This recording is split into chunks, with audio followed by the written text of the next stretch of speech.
anterior median fissure. If you look in the back, the posterior is simply a sulcus, whereas the anterior is a deep fissure. So you can see there is an anterior median fissure and a posterior median sulcus. I'm not necessarily going to go in the order that's listed here. All right. So if I say, well, this is the anterior fissure, there's the posterior sulcus, so I must be looking at anterior here, posterior here. Here's another way to tell front from back. These are the spinal nerves, here, and here, and here. So the left side here has two spinal nerves at different levels. The right side has just one. You guys see that on the model? Okay. If I notice this lump, then immediately I know this is dorsal because that is the dorsal root ganglion. So the lump then that you label dorsal root ganglion tells you it's dorsal. If you remember in lecture on Friday, I mentioned that in that ganglion, that was when I showed you the picture of the fetus with the dorsal cavity exposed. Remember the kind of dramatic image? And I said, you see the little beads that go along each side? That's the ganglion where the where the cell bodies of the sensory nerves are located. So that's the dorsal root ganglion. If you see that, then you know, okay, this is dorsal. Which tells me that the spinal nerve is a combination of both motor and sensory. But when information is coming in along the sensory highway, it splits and goes through here where the cell body is for the sensory neuron, and then into the dorsal surface. You can see that here. That's what these yellow and green wires are supposed to represent. Sensory structure, sensory axons. Now you can take a picture of this, but you've got the model right on your table. It may make more sense to take a picture of the model. Oh, I'm recording what you're saying. Oh. All right. So you see, if you imagine a dendrite coming from somewhere in the body, traveling through the spinal nerve, there's its cell body, here's its axon, going into the dorsal surface. Remember, sensory always goes in and motor always comes out. And furthermore, here's something to remember, sensory related to the spinal cord always goes in the back door. Motor always comes out the front door. Always. So if I see neurons on the dorsal surface, they're sensory neurons. If I see neurons on the ventral surface, they're motor neurons. Without exception.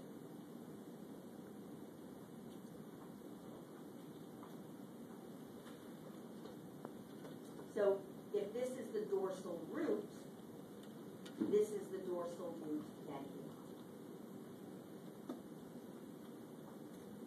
Okay.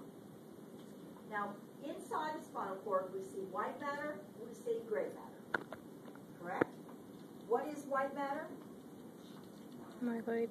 It's myelinated what? Okay. So when we see white matter, we can say to ourselves, oh, that's the highway. That's where cars are traveling, carrying impulses back and forth, right? That's the highway. If we see gray matter, what is that?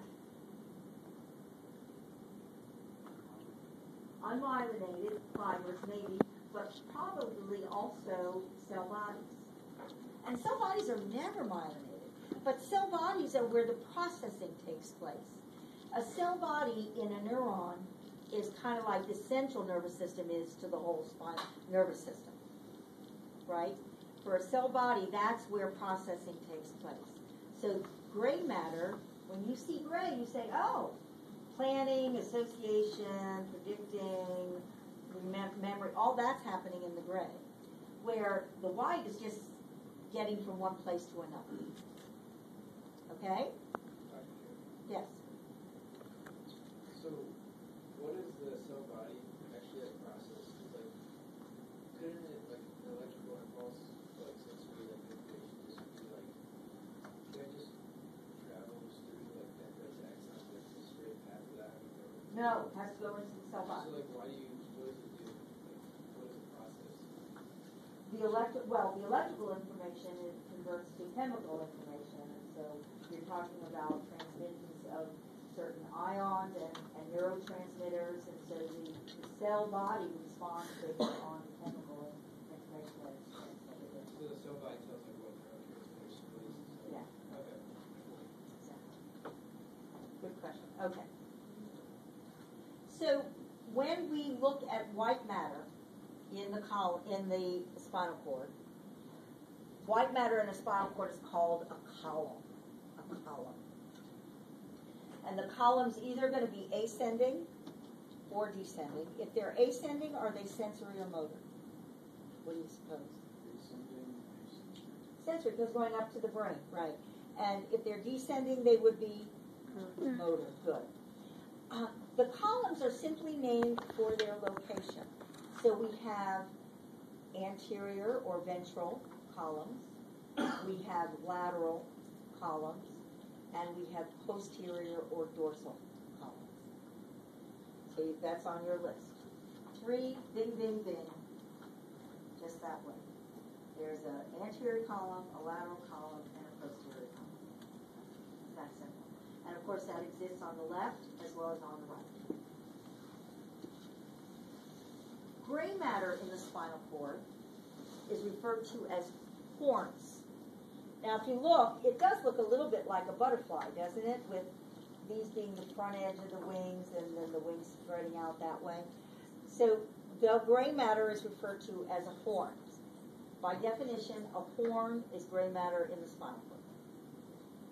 So this would be the anterior or ventral horn. This would be the lateral horn.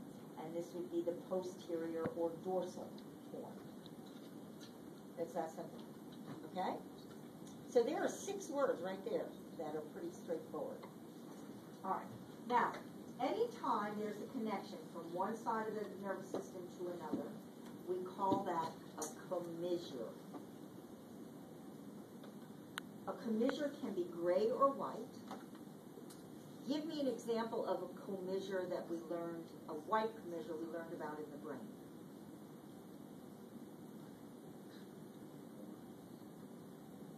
Yes, fornix. Corpus callosum was what I was thinking of, but fornix would work too. Yes, do you remember? Give me an example of a gray commissure.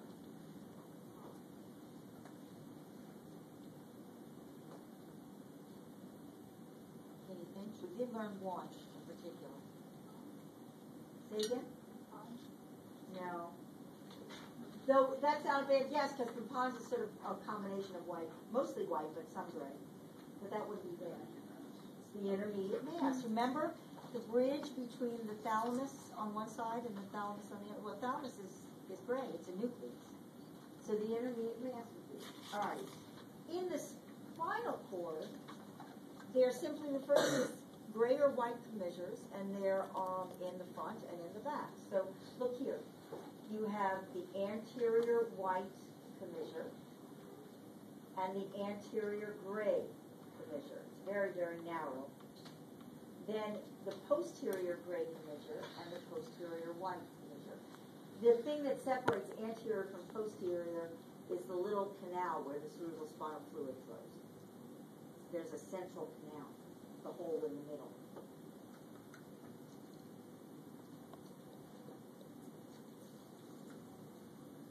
Okay, so we know that this is a spinal nerve, and it separates to a dorsal root and a ventral root. This is the dorsal root ganglion, dorsal root coming in, ventral root going out. That means the spinal nerve is both sensory and motor. We talked about that. And the only other thing are the rami. The last 3 items on this page: white ramus, gray ramus, sympathetic ganglia. Those are not imaged in this model. The sympathetic ganglia are not, but these are the ring eye that they're mentioning. The white ramus is lateral. So there's the white ramus, and there's the gray ramus. White ramus, gray ramus. So if I said to you, what do you think's in that white ramus, what would you say? Or tell me what that means, white ramus. Well, at this point, we don't know. We just know it's myelinated fibers, right? And in the gray ramus, unmyelinated, probably fibers, because it could be cell bodies, except it looks so skinny. Usually when it's cell bodies, there's a lump because they take up more room. It looks so skinny, so it's probably unmyelinated fibers, which happens too. Okay, and we'll learn that. So even though this looks like a lot, really is pretty straightforward when you take it apart and look at it more logically. So if we go back to these images,